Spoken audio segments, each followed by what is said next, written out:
बात करते हैं गैंगस्टर अमन साहू की, जिसके विरुद्ध बड़ी कार्रवाई हुई और गैंगस्टर अमन साहू को ढेर कर दिया गया है। ये बड़ा मामला सामने आ गया है, एक बड़ा एक्शन जो है वो देखने को मिल रहा है। लॉरेंस बिश्नोई का करीबी अमन साहू ढेर हो चुका है। झारखंड के पलामू में यह मुठभेड़ हुई और कुख्यात गैंगस्टर अमन साहू को एनकाउंटर में ढेर कर दिया गया। रायपुर से वापस झारखंड लाने के दौरान यह मुठभेड़ हुई और इसी दौरान अमन साहू को ढेर कर दिया गया। रांची लाने के दौरान भागने की कोशिश कर रहा था। दुर्घटना के बाद अमन साहू ने पुलिस के हथियार छीने और पुलिस पर ही फायरिंग करने लगा। तभी जवाबी कार्रवाई में ये बड़ी कार्रवाई हुई, ये बड़ा एक्शन जो है वो देखने को मिला है। तो चलिए अब आपको अमन साहू की क्राइम कुंडली बता देते हैं कि आखिर ये कौन था अमन साहू। 7 मार्च 2025 रांची में कोयला कारोबारी विपिन मिश्रा को गोली मारी थी। इसके बाद 6 अप्रैल 2024 यानी इससे पहले बर्बरी कंपनी के जो कर्मचारी हैं उनको धमकी दी थी, बर्बरी कंपनी को धमकी दी थी। झारखंड में नहीं रहने की चेतावनी तक इसने जारी कर दी थी। 21 मार्च 2024 रांची के जमीन कारोबारी से 5 करोड़ की रंगदारी मांग ली थी। 1 दिसंबर 2023 रामगढ़ के कुजू में ट्रांसपोर्ट कार्यालय के बाहर फायरिंग करने का मामला सामने आया था, उसमें भी इन्वॉल्व था। 7 जुलाई 2023 का जिक्र कर लेते हैं। रांची के अरगोड़ा में कोयला कारोबारी रंजीत गुप्ता को गोली मारी थी इसी ने। इससे इतर 9 जुलाई 2023 लतेहरा में रहने वाले ट्रांसपोर्टर अमित सिंह से रंगदारी की मांग की गई थी। 9 मई 2023 हजारीबाग में एक कंपनी के शरद कुमार की गोली मारकर हत्या कर दी गई थी। 27 मार्च 2023 इससे इतर और पुरानी डेटों का जिक्र करें तो 18 फरवरी 2023 ये तमाम मामले जो हैं वो ये दर्शाते हैं कि किस तरह से अमन साहू लगातार अपनी क्राइम कुंडली के जरिए एक के बाद एक आगे बढ़ता गया और रांची का एक छोटा सा लड़का, झारखंड का एक छोटा सा लड़का क्राइम के मामले में इतना बड़ा हो गया कि उसे पकड़ना एक चुनौती हो गई थी। और जब छत्तीसगढ़ की पुलिस ने उसे पकड़ा तो वाहवाही छत्तीसगढ़ पुलिस की भी होती हुई नजर आई। चलिए अब इसी मसले को लेकर हम चर्चा करेंगे। हमारे 2 अलग अलग सहयोगी हमारे साथ जुड़ रखे हैं, उन्हीं से बातचीत करेंगे। दिलीप जायसवाल हमारे साथ जुड़ चुके हैं, नितेश हमारे साथ मौजूद हैं। सबसे पहले दिलीप आपसे ही समझना चाहेंगे कि एक ऐसा कुख्यात आतंकी कह लीजिए, गैंगस्टर कह लीजिए, जिसने आतंक की पराकाष्ठा को पार कर दिया था, उसे ढेर करने के बाद अब जो उसके गुर्गे हैं, जो उसके सहयोगी हैं, आंच उन तक भी पहुंचेगी। दिलीप।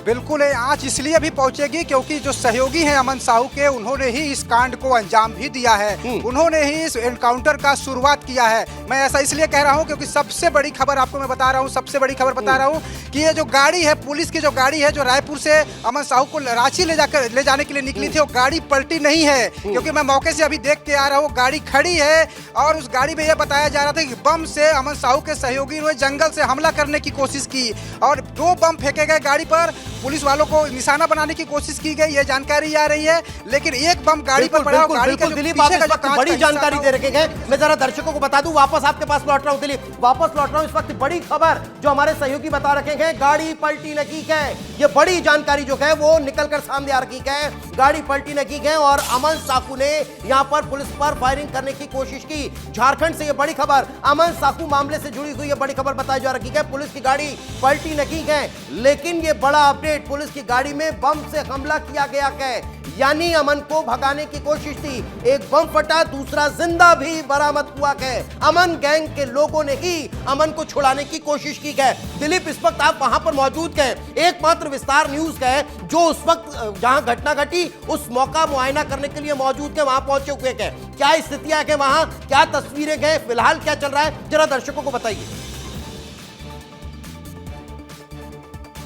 देखिए अब पूरे मामले में ये होगा कि जो झारखंड पुलिस की टीम है, ये अमन साहू के जो साथी थे, जो सहयोगी थे, उनकी तलाश में जुड़ गई है। क्योंकि जिन्होंने बम से अगर झारखंड पुलिस की गाड़ी पर हमला किया है तो वो बड़े बदमाश है। और सबसे बड़ी बात है कि देखिए उन्हें इस बात का इन्फॉर्मेशन था, सूचना था कि अमन साहू को रायपुर पुलिस लेने गई है और झारखंड रांची लेकर आने वाली है। और उससे पहले ही वो जंगल पे छुपे हुए थे और जैसे ही गाड़ी गुजरने वाली थी उन्होंने बम से हमला कर दिया। तो ये बड़ी सबसे बड़ी खबर है। और इस वक्त अमन साहू का जो लाश है, जो शव है, जहाँ पे एनकाउंटर हुआ है वहीं पर पड़ा हुआ है। दिखा दीजिए, इधर की तस्वीर दिखा दीजिए। पुलिस के जो जवान हैं लगातार यहाँ पे मुस्तैदी के साथ तैनात है, सुरक्षा में लगे हुए हैं। जो पलामू एसपी हैं वो भी लगातार यहाँ पे ड्यूटी में लगी हुई है। जो फॉरेंसिक की जो टीम है वो भी लगातार जांच कर रही है। फॉरेंसिक की टीम करीब मैं आपको 5 बजने वाला है, कम से कम 4 से 5 घंटे से फॉरेंसिक की टीम यहाँ पे मौके पर पहुंची हुई है, जांच कर रही है। अलग अलग केमिकल का उपयोग किया जा रहा है, क्राइम सीन क्रिएट किया जा रहा है, तो तमाम तरीके से जांच किया जा रहा है। ये जाना जा रहा है कि आखिर जो एनकाउंटर हुआ, कितनी गोलियां चली, कितने खोखे मिले,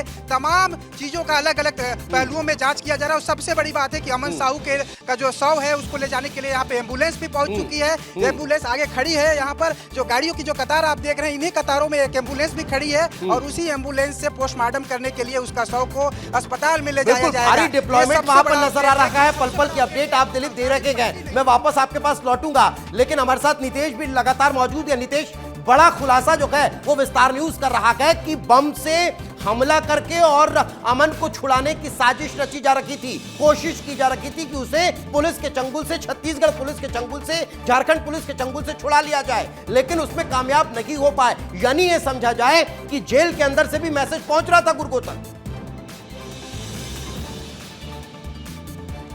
बिल्कुल, देखिए कुछ दिन पहले डीजीपी झारखंड ने बहुत बड़ा बयान दिया था कि 3 लोग पूरी जेल झारखंड की ऑपरेट करते हैं। सोचिए, 1 दर्जन जेल पर अमन साहू रह चुका है, 128 मामले दर्ज हैं, 17 साल की उम्र से गतिविधियों में संलिप्त है। कि 47 समेत बहुत सारी जो है हथियारों की गतिविधि कह दीजिए, उन सभी में जो है इसका हाथ रहा। बहुत बड़ा गैंग था, 150 करीब इसके गुर्गे थे।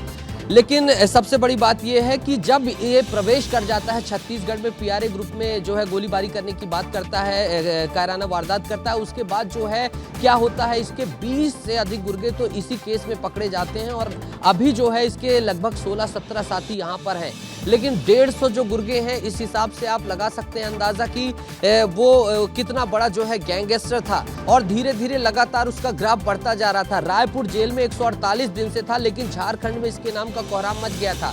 कुछ दिन पहले तमाम हाईवेज जो ट्रांसपोर्टेशन का काम करते हैं, हाईवेज बनाते हैं, इंफ्रास्ट्रक्चर का काम करते हैं, उन जो है ठेकेदारों को डराया गया था, धमकाया गया था, रंगदारी मांगी गई थी। और एक मैं आपको जानकारी दे दूं, इसके पीछे एक और भी चीज़ थी कि एक बहुत हाई लेवल मीटिंग हुई थी रोड को लेकर उस प्रदेश में, और उसमें साफ तौर पर कहा गया था जितनी भी अड़चने हैं वो दूर होनी चाहिए, क्राइम एक्टिविटीज़ को जो है खत्म करना है, रंगदारी नहीं चलेगी। तो पुलिस लगातार उसमें काम कर ही रही थी। तो कहीं ना कहीं ये नेटवर्क जो इनका था वो सेपरेट होता जा रहा था, तो वही बौखलाहट का रिटेलिएशन था। बहरहाल देखिए, अभी इनकाउंटर हो गया, 2 बम की बात कह रही है, एक एंगल ये भी अभी एक थ्योरी आई है, वो तस्वीर विस्तार न्यूज ने सबसे पहले दर्शकों के साथ साझा की थी। रस्सी जो है, रस्सी के सहारे इसे जो है वॉशरूम के लिए ले जाया जाता और उसी दौरान जो बताया जा रहा है कि उसी दौरान झूबा झटकी में छूटकर ये जो है एसएलआर उठाता है, एसएलआर लेता है और उसके बाद एक फायर करता भी है पुलिसकर्मी के। बिल्कुल, यानी समझा जा सकता है कि पूरी स्ट्रेटेजी तैयार थी, पूरा प्लान तैयार था, उसी प्लान को एग्जीक्यूट करता हुआ अमन वहां पर नजर आया और यही कारण है कि फिर